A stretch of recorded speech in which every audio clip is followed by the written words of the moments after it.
할렐루야. 자, 이 시간은 지난번 창조 목적에 이어서 에덴 동산의 타락에 대해서 강의하겠습니다.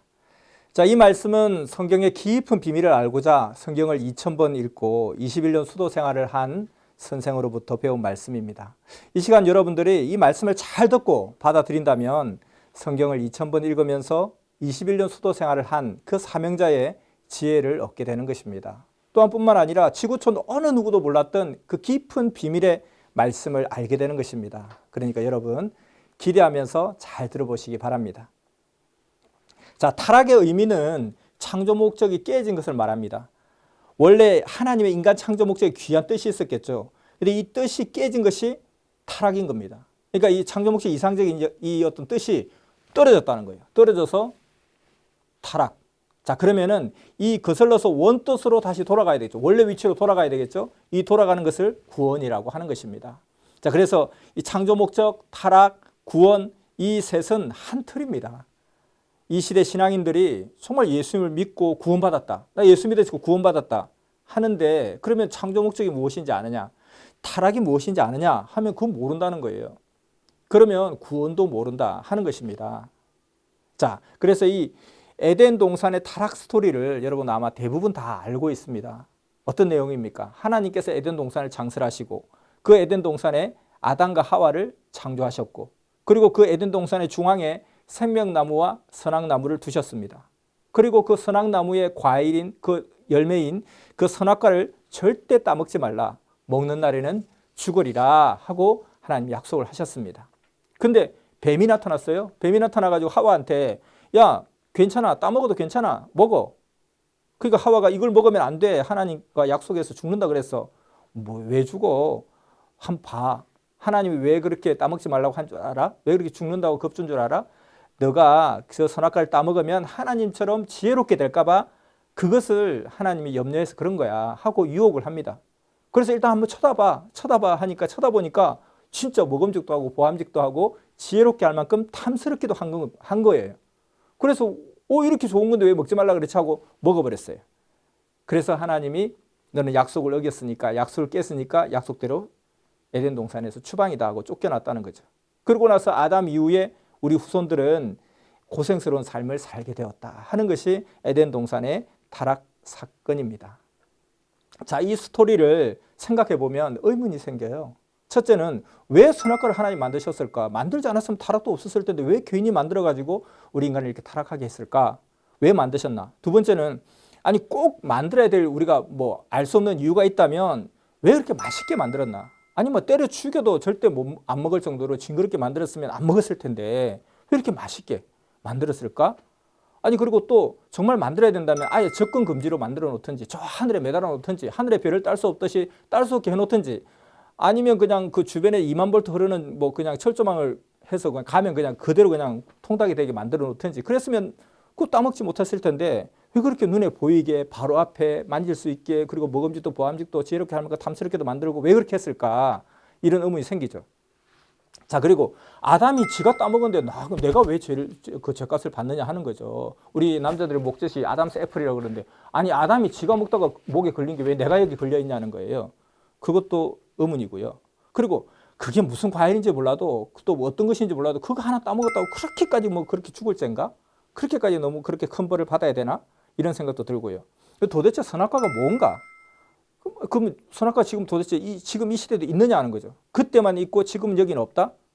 그거 맞냐? 어떤 사람은 이걸 어떤 종교에서는 사과라고 하고 어떤 종교에서는 복숭아라고 하고 또 어떤 곳에서는 하나님의 법이라고 하고 이게 만약에 사과 복숭아라면 우리 큰일 났다는 거예요. 우리도 모르는 사이에 지금 엄청난 타락을 한 거예요. 근데 옛날에는 있었는데 지금은 없어. 그렇다면은 아니 이 성경의 내용이 나하고 무슨 상관이냐는 거예요. 이 성경은 나 들어보라고 하는 말씀인데 나하고 아무 상관없는 이야기인 거예요. 성경은 하나님은 지금도 존재하시듯이 성경은 지금도 나보라고 하는 말씀인 거예요. 선악과는 지금도 존재하고 있지만 우리가 모르고 있을 가능성이 있다는 것입니다. 자, 그러면 타락의 경로가 선악과를 아담과 하와가 따먹은 것이라면 경로가 그러하다면 우선 선악과의 실체부터 알아봐야 되겠다는 것입니다. 자, 선악과는 우리가 그냥 추정할 수 있는 것, 쉽게 알 수 있는 것이 선악나무의 열매예요. 자, 배나무는 왜 배나무입니까? 배가 열리니까 배나무예요. 감이 열리면 감나무겠죠. 돈이 열리면 돈나무, 꿈이 열리면 꿈나무겠죠. 그래서 선악과는 선악나무의 열매라는 것은 우리가 부인할 수 없을 것 같아요. 자, 그런데 창세기 2장 9절에 보면 선악나무를 생명나무와 함께 동산의 중앙에 두었다 하셨습니다. 자, 생명나무, 선악나무가 무엇인지 아냐는 거예요. 아니, 묘목시장에 가서 물어보면 알 수 있을까? 아저씨 생명나무 있어요? 아저씨 선악나무 있어요? 몰라요. 그러면 이것은 이름 그대로를 아무도 모른다면 이거는 비유일 수 있다. 비유일 수 있다. 또 아니 그때는 있었는데 지금 없어. 그건 아니라는 거죠. 성경은 예나 지금이나 우리 모두에게 다 적용되는 보편타당한 진리의 말씀이라는 거죠. 나에게도 해당되는 말씀이라는 겁니다. 아담에게만 해당되는 말씀이 아니라는 거예요. 자, 그렇다면 생명나무, 선악나무도 문자 그대로의 어떤 나무가 아니라 비유일 수 있다. 근데 생명나무는 앞서 말했지만 왜 생명나무냐? 생명과가 열리니까 생명나무겠죠. 근데 이제 성경의 많은 비유 속에 나무를 사람으로 비유를 많이 하고 있습니다. 자, 그럼 글자 그대로 따져보면 생명이 열리는 사람 이렇게 표현될 수 있겠죠. 자, 그런데 성경을 통해서 정확하게 답을 다시 한번 찾아봐야 되겠습니다. 잠언서 13장 12절에 보면 생명나무에 대해서 나와요. 소원을 이루는 것이 생명나무라고 이야기하고 있습니다. 인간의 근본적인 소원이 뭘까요? 우리가 육적으로 세상 사람들은 모든 걸 통칭해서 행복 이렇게 이야기하겠죠. 근데 영육을 다 통괄한다면 구원 이렇게 이야기할 수 있을 것입니다. 자, 그래서 구원을 이루어주는 것이 생명나무. 그리고 잠언서 3장 18절에 보면 지혜는 그 얻은 자에게 생명나무라. 무슨 지혜? 구원에 이르는 지혜를 얻은 것이 생명나무라는 거죠. 그리고 잠언서 15장 4절에 보면 올량한 혀는 생명나무라. 올량한 혀. 혀는 뭐냐면 말씀을 이야기하는 거죠. 너 혀 조심해. 혀 조심해. 매록매록 하지 말라는 뜻이 아니라 말 조심해 이 뜻이잖아요. 그래서 결국 온전하고 좋은 말씀은 곧 생명나무라. 완전한 말씀은 생명나무라. 계시록 22장 14절에 보면 두루마기를 빠는 자는 생명나무 앞에 나아가고 성에 들어갈 권세를 얻었다 했습니다. 아니 무슨 나무길래 그 앞에 나가려면 두루마기 옷을 쫙 빨고 깨끗하게 입고 가야 되느냐는 거예요. 계시록 19장 8절에 보면 세마포 옷은 성도들의 옳은 행실이라. 옷은 행실을 이야기합니다. 그래서 옷을 빤다는 것은 뭐냐면은 행실을 깨끗게 한다. 행실을 깨끗게 해야만이 그 앞에 나아갈 수 있다 하는 거죠. 생명나무는 이렇게 볼 때에 하나님의 창조 목적을 이루는 구원자를 이야기한다는 것입니다. 그러니까 생명이 열리는 사람, 생명이 열리는 나무죠. 그는 우리 인간의 소원인 구원을 주는 사람이요, 구원에 이르는 지혜를 가진 자요, 완전한 말씀을 가진 자요, 그 앞에 나가려면 자기 의의 행실을 깨끗게 해야 된다 이런 뜻입니다. 자, 그러면은 이 잠언의 생명나무, 계시록에 나온 이 생명나무는 결과적으로 예수님을 이야기하는 거예요. 그런데 문제는 뭐냐면 창세기 2장 9절 에덴 동산에도 생명나무가 있었다는 거예요. 이거 어떻게 된 거냐? 도대체 이 에덴 동산의 생명나무 도대체 뭐냐 했을 때 고린도전서 15장 45절을 보면 이런 말이 나와요. 첫사람 아담은 산령이 되었다는 것 같이 첫사람 아담이 누구겠어요? 창세기 아담을 이야기하는 거겠죠. 뭐 그건 누구든지 부인할 수 없을 거예요. 그러면 마지막 아담은 살려주는 영이 되었다. 마지막 아담은 살려주는 영이 되었다. 우리에게 살려주는 영이 되신 분이 누굴까요? 예수님 메시아를 이야기하는 거죠. 근데 그 예수님에 대해서도 표현을 마지막 아담으로 표현하고 있는 거예요. 그 첫사람 아담 이렇게 이야기하고 있는 거예요. 그러면 예수님과 아담을 같은 아담으로 표현하고 있는 거예요. 이 아담이라는 그 말의 의미는 남자, 사람, 생명이라는 뜻이 있어요. 자, 그러면은 이 창세기에 나오는 이 생명나무는 아담을 이야기한다는 거예요. 이 아담도 하나님의 창조 목적 이상세계의 뜻을 이루기 위해서 하나님이 택한 사람이었다는 거죠. 중심 인물이었다는 겁니다. 그래서 생명나무로 표현하고 있는 거예요. 그래서 동산의 중앙에 세웠다는 것은 중심자로 삼았다 하는 뜻이겠죠. 자, 그러면은 이 생명나무가 아담이라면 생명나무와 함께 동산의 중앙에 세웠다는 선악나무 누구이겠나? 그건 하와라고 할 수 있죠. 그래서 선악나무는 하와다. 그러면은 자, 선악나무가 하와라면 선악과는 무엇일까? 과연 그래도 과일일까? 아님을 알 수가 있습니다. 이 선악나무의 가장 핵심이 뭐냐면 과일, 열매죠. 이 꽃도 열매를 맺기 위해서 꽃이 피는 거죠. 그래서 꽃이 지면 열매가 나오는 거잖아요. 그래서 결국은 뭐냐면 이 하와의 가장 중요한 한 지체, 가장 핵심 지체를 선악과라 이야기한다. 이렇게 볼 수가 있습니다. 자, 그러면은 또 더 정확하게 또 들어가 봐야 되겠죠. 자, 그러면 대략적인 의미를 알았어요. 아, 하와의 지체의 가장 중요한 핵심 지체를 말하는구나. 더 정확하게 알려면 선악과가 무엇인지 알려면 선악과를 따먹고 난 이후에 그 결과를 보면 유추할 수 있습니다. 무엇인지 유추할 수 있다는 거죠. 자, 선악과를 따먹고 나서 어떤 결과가 생겼냐? 잉태를 하게 됐다는 거예요. 무슨 과일인지 모르겠는데 우리 지체에 있는 우리 몸의 한 지체의 한 부분인데 그것을 먹으면 잉태를 하게 된다는 거예요. 그리고 두 번째, 하체를 가렸다는 거예요. 하나님의 아담아 네가 어디 있느냐, 하와에 어디 있느냐 해서 하체를 가렸다는 거예요. 가렸다는 무슨 뜻입니까? 거기에 죄가 있다는 거예요. 사람이 먹어서는 안 되는 걸 먹다가 들켰어요. 그럼 어디를 가려요? 입을 가리죠. 자기가 옷에 어떤 구멍이 나 있다. 그럼 어디를 가려요? 옷에 구멍이 나는데 머리를 가리면서 막 이렇게 하는 사람 없잖아요. 구멍 난 곳을 가리게 돼 있죠. 자기가 부끄러운 곳, 죄가 있는 곳을 가리게 되어 있어요. 결국은 뭐냐? 하체에 문제가 있었다, 죄가 있었다 하는 것입니다. 그리고 세 번째는 뭐냐면 그 선악과를 먹을 때 벗었더라는 거죠. 무슨 과일이길래 이 과일을 먹으려면 자, 우리 옷을 딱 벗고 먹어야 됩니다. 옷을 벗고 먹어야 돼요. 이런 과일이 어디 있냐는 거죠. 자, 벗었다. 그 다음에는 눈이 밝아졌다 했습니다. 그리고 다섯 번째는 해산의 고통이 더해졌다. 이렇게 되는 거죠. 자, 이 선악과는 하와의 지체 중에 한 일부입니다. 근데 그것을 보통 우리가 흔히 과일로 많이 비유를 해요. 신체 비유를 성경에도 많이 나오는데요. 우리 문학적으로도 신체의 각각 지체의 비유를 많이 하죠. 근데 이 지체는 과일로 많이 비유를 합니다. 그러다 보니까 따먹었다라고 표현을 하죠. 자, 우리의 지체 중에 따먹었다, 코를 따먹었다, 눈을 따먹었다, 뭐 귀를 따먹었다 생각해 보세요. 자, 근데 이것을 따먹으면 잉태가 되는 거예요. 근데 그것을 먹으려면 하체를 드러내어서 하체로 먹어야 되는 거예요. 그리고 그것을 먹으려면 그걸 먹기 위해서는 죽음도 불사하고 먹는다는 거예요. 죽는다 해도 먹는다는 거예요. 자, 과일이 아닌 거 알겠죠? 입으로 먹는 것도 아닌 거 알겠죠? 자, 알 수 있을 거예요. 바로 사랑의 열매를 이야기한다는 것입니다. 사랑의 지체를 이야기한다는 거죠. 우리가 따먹는다는 표현 다 쓰고 있잖아요. 따먹는다는 표현 아마 모르는 사람 아무도 없을걸요? 자, 사랑의 관계, 이성의 관계를 이야기하는 거죠. 선악과를 따먹는다. 세상 사람들이 다 쓰고 있고 세상 사람들이 다 알고 있고 그런 표현들을 이 교회에서만 모르고 있냐는 거죠. 그 말이 그 말인데. 자, 그래서 선악과는 사랑의 열매를 이야기합니다. 사랑의 지체를 이야기합니다. 자, 그렇게 본다면은 이 앞서서 우리가 의문을 가졌던 부분이 다 해소가 돼요. 왜 만들었습니까? 왜 맛없게 만들지? 왜 그렇게 그냥 맛있게 만들었습니까? 왜 그리고 뭐 그냥 하늘에 달아두시죠? 아니면 그냥 2만 볼트 전류로 그냥 가로막아 버리시죠? 뭐 접근 못하게 때려 죽인데도 못 먹게 징그럽게 만드시죠? 왜? 그렇게 할 수가 없었던 거예요. 번성을 해야 되니까. 번성을 해야 되니까.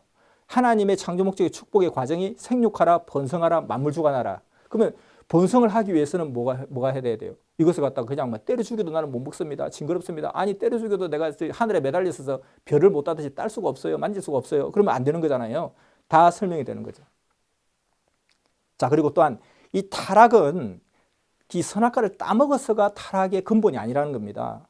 사실은 따먹는 것 자체가 타락이 아니라 생육을 하고 번성을 해야 되는데 생육을 하는 과정 가운데 생육이 다 되지 않은 가운데 번성을 했기 때문에 이게 타락이라는 거예요.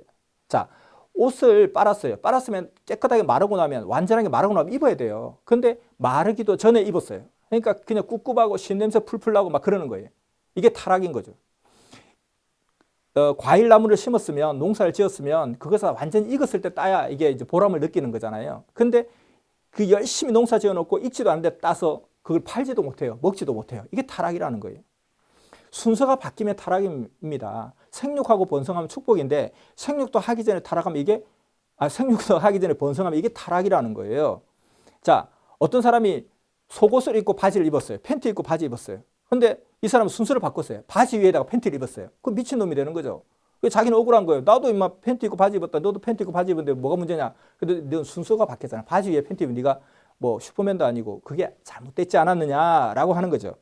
자, 이렇게 생육하기도 전에 번성으로 앞질러 갔기 때문에 이것이 바로 타락이라는 것입니다.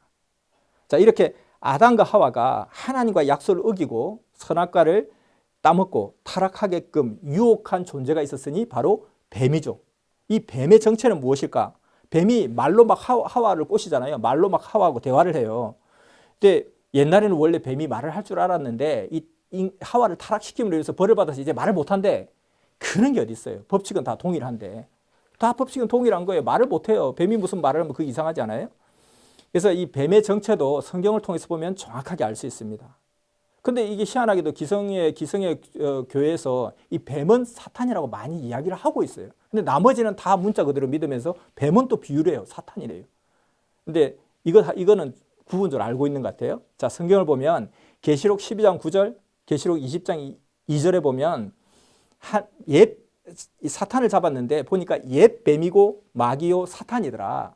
근데 이 마귀 사탄이 누구냐니까 옛 뱀이더라는 거예요. 뱀은 뱀인데 무슨 옛 뱀이냐. 독사 뭐 구렁이 살모사가 아니고 옛 뱀이라는 것은 창세기의 뱀이라는 것을 누구든지 알 수 있죠. 그래서 이 뱀은 누구였느냐? 바로 사탄 마귀였다는 겁니다. 근데 이 사탄 마귀가 원래 또 정체가 뭐냐 했을 때 베드로후서 2장 4절에 보니까 정체가 범죄한 천사라고 했던 거예요. 원래는 천사였는데 범죄함으로 이런 어떤 사탄이 되었다는 것입니다. 자, 그러면 구체적으로 그럼 어떤 천사였느냐? 천사 누구였느냐? 이사야서 14장 12절 보니까 아침의 아들 계명성이라고 그 이름을 정확하게 이야기하고 있어요. 경호 천사장이었던 루시엘이 바로 그 원조 범인이었던 것입니다.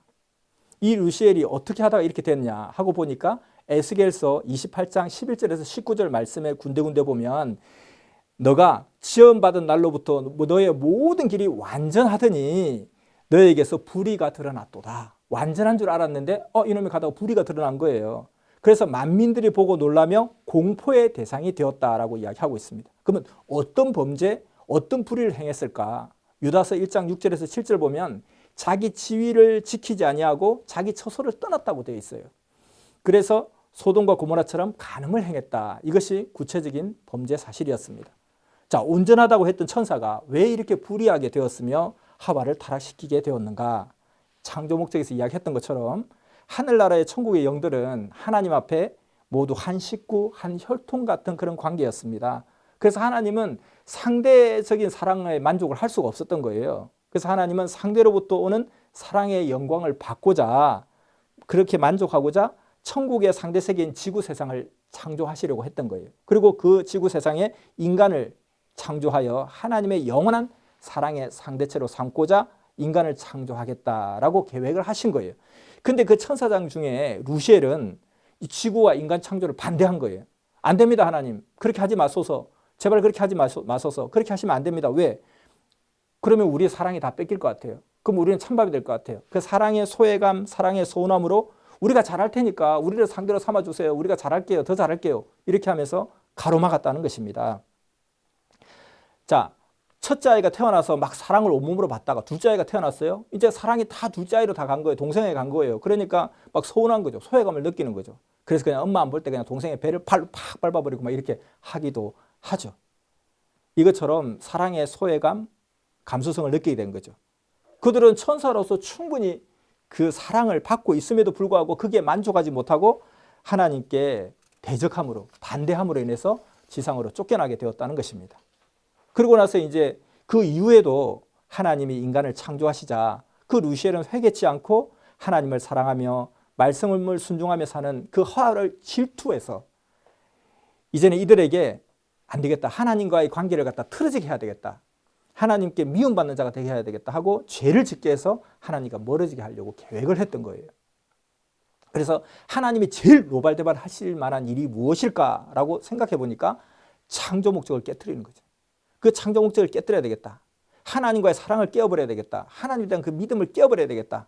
어떻게 할 것인가 하고 보니까 마침 이 아담과 하와가 한참 성장기에 있었던 거예요. 그래서 그 하와를 파고들었습니다. 감수성이 예민한 그 사춘기의 그 하와의 마음을 파고들었어요. 그래서 결국은 이 창조 목적은 생육하고 번성하는 것이 원래 과정이고 뜻이고 그게 정상인데 생육 전에 번성하게 하자. 사랑의 감수성을 통해서 생육하기 전에 번성으로 가게 하자. 그것이 타락이니까. 자, 우리가 영적인 것을 이해할 때 육적인 것을 생각해 보면 이해가 쉽다는 것을 알게 됩니다. 8살짜리 딸이 있는데 너무 귀여운 딸이 있는데 이 딸이 그냥 이 선악과를 따먹고 임신했다면 부모가 뭐라고 하겠습니까? 난리가 납니다. 왜냐하면 이 머리에 피도 안 마른 것이 이게 이유라는 거죠. 생육하지 않았다는 거예요. 생육하지 않고 번성하니까 이게 정말 타락이라는 겁니다. 그렇게 예쁜 딸인데도 불구하고 노발대발 한다는 겁니다. 근데 또 딸 중에 하나는 결혼을 하고 싶어도 할 수 없었다가 겨우겨우 40살에 결혼을 하고 아이를 낳았어요. 그러면 축하한다. 축복이죠. 무슨 차이가 있습니까? 생육 전의 번성은 죄요 타락이고 생육 뒤의 번성은 축복이기 때문에 그런 것입니다. 사탄은 이런 것을 가지고 이런 전략을 가지고 계획한 대로 하나님 말씀대로 잘 살고 있는 하와를 유혹해서 하나님에 대한 믿음을 저버리게 하고 그랬고 하와는 또 사탄의 유혹과 꾀임에 넘어가서 사탄과 정신적, 영적 타락을 하게 되는 거예요. 하나님과의 사랑의 관계, 믿음의 관계를 끊어버리고 사탄의 말을 믿고 사탄의 어떤 교감을 하는 그런 일들이 일어나게 되었습니다. 그리고 나서 이제 사랑의 눈이 뜨니까 아담과 육적인 타락을 또 하게 되었다는 것입니다. 자, 그리고 나서 이 루시퍼는 자기와 같이 동일한 생각을 하는, 동조하는 그 타락한 천사들을 다 모아서 결국 사탄의 무리를 형성하게 됩니다. 그리고 나서 지금까지 계속해서 하나님의 창조 목적을 방해하고 또 가로막는 일들을 하고 있다는 것입니다. 자, 이 타락의 근본을 이야기한다면 아담과 하와가 육적인 타락을 하기 전에 먼저는 영적, 마음적 타락을 했다는 것을 알 수 있습니다. 이 영적 타락은 하나님을 온전히 사랑하지 못하는 것입니다. 하나님의 사랑이 철동 같았다면 아무리 루시퍼가 와서 꿰어도 흔들림이 없이 하나님의 말씀을 절대 믿고 아마 순종을 했을 것입니다. 영적 타락, 마음 타락이 일어나면 바로 육적 타락은 금방 일어나게 됩니다. 그러므로 육적으로는 생육하기 전에 이성관계를 하는 것이 육적 타락이고, 영적으로는 하나님을 사랑치 않고 말씀을 어기고 불순종하는 것이 바로 영적 타락인 것입니다. 자, 그렇기 때문에 영적 금단의 열매인 이 마음을 내어주는 것이 타락의 시작이라는 거죠. 자, 이런 타락의 결과가 어떤 결과를 가져왔을까? 타락의 결과는 선악과를 따먹으면 죽는다고 했는데 육신은 죽지 않고 아이 셋을 낳고 계속 삽니다. 왜 그런가 하면 이것은 영적 죽음을 이야기하는 것이기 때문에 그렇습니다. 하나님과의 영적 관계가 끊어진 영적 죽음을 맞이하게 되어서 인간의 가치를 잃어버리고 인생의 목적과 방향을 몰라서 방황하고 만물의 주관을 받게 된 것입니다. 타락의 결과 두 번째는 타락으로 죄를 짓게 되어서 하나님의 자녀가 아닌 사탄 마귀의 자식이 되어서 이 세상을 마귀가 판을 치는 세상 지옥으로 만들어 버렸다는 것입니다. 세 번째는 큰 기대와 사랑으로 창조한 이 역사가 아담과 하와의 타락으로 인해서 하나님의 심정은 찢어지고 슬픔과 애통의 역사가 되고 말았습니다. 그때부터 하나님은 다시금 사람들의 이 창조 목적의 이상을 이루도록 포기하지 않고 눈물로 역사를 해오셨고, 이제 그 완성의 때를 맞이했기 때문에 이 비밀이 세상 가운데 선포되는 것입니다. 자, 타락에 대해서 이제 결론과 핵심, 그리고 우리 할 일에 대해서 마무리하겠습니다. 첫 번째는 창조 목적과 이 타락의 비밀은 아무도 모르는 비밀의 말씀입니다. 이 말씀이 지금 선포되어지는 것은 이제 때가 되었기 때문에 밝히시는 것이죠. 때가 되었다는 것은 하나님이 보내신 구원의 사명자가 왔다는 것입니다. 그러니 그를 만나야 된다는 거죠. 두 번째는 창조 목적과 타락의 근본을 우리가 알았으니까 절대 타락하지 말라는 거예요. 그리고 창조 목적을 이루라는 것입니다. 모르면 타락한 줄도 모르고 타락하고 이미 타락해놓고도 모른다는 것입니다. 그래서 알아야 됩니다.